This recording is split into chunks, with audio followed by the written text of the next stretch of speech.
1940 کو لاہور میں ہمارے عمائدین نے، زعمائے قوم نے، قائدین ملت نے جمع ہو کر یہ فیصلہ کیا اور تا حد نظر انسانوں کا انبوہ کثیر ان کی تائید کرتا ہے، اور یہ نعرہ مستانہ بلند ہوتا ہے کہ ہم پاکستان بنا کے دم لیں گے۔ قائد اعظم نے کہا تھا ہم ایسی تجربہ گاہ چاہتے ہیں جس میں اسلامی اصولوں کا تجربہ کرے اور لوگوں کو بتائیں کہ اسلام یہ ہوتا ہے۔ 1947 کو پاکستان معرض وجود میں آتا ہے اور ابھی یہ ملک کمر سیدھی بھی نہیں کرتا کہ قائد اعظم اس دار فانی سے کوچ کر جاتے ہیں، اور پھر اس کے بعد یہ کے بعد دیگرے بانیان پاکستان جو ہراول دستے کے طور پہ کام کرتے تھے، ایک ایک کر کے وہ رخصت ہو جاتے ہیں، اور آج اس وطن کو بنے 70 سال سے زائد عرصہ بیت گیا، ہم ابھی تک جن مقاصد کے حصول کے لیے یہ ملک بنایا تھا، جو خواب دیکھا تھا، اس کی ہم عملی تعبیر نہیں دے سکے۔ لیکن یہ مطلب نہیں ہے کہ وہ تعبیر آئے گی نہیں، یہ بات ذہن میں رکھیے گا۔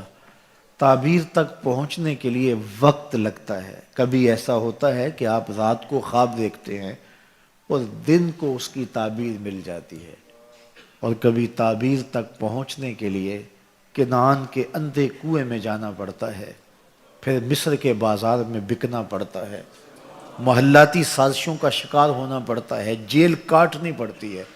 40 سال گزرنے کے بعد جناب یوسف بولتے ہیں یا ابت ھذا تعویل رؤیا من قبل، میرے باپ یہ ہے میرے خواب کی تعبیر جو میں نے 40 سال پہلے دیکھا تھا۔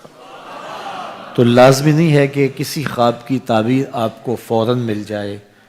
پاکستان بنانے کا جو خواب تھا اس کی تعبیر مسلسل جد و جہد اور قربانیوں کے بعد اللہ نے نصیب کی۔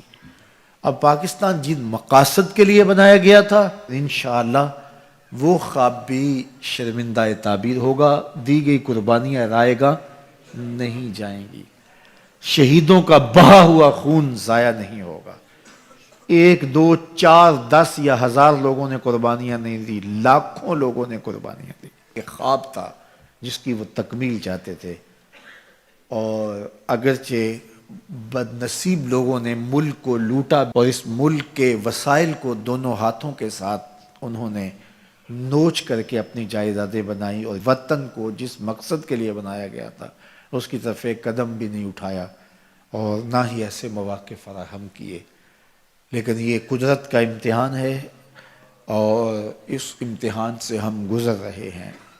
انشاءاللہ آج نہیں تو کل، کل نہیں تو آنے والے کل میں پاکستان انشاءاللہ العزیز اپنی تعبیر کی طرف بڑھے گا، اور پاکستان انشاءاللہ اپنی منزل کی طرف رواں دواں ہوگا۔ یہ وہی سرزمین ہے جس سرزمین سے میر عرب کو ٹھنڈی ہوا آتی رہی ہے، یہ وہی سرزمین ہے جو محبتوں کا مسکن و مامن ہے، یہ وہی سرزمین ہے جو ہماری عقیدتوں کا مرکز ہے۔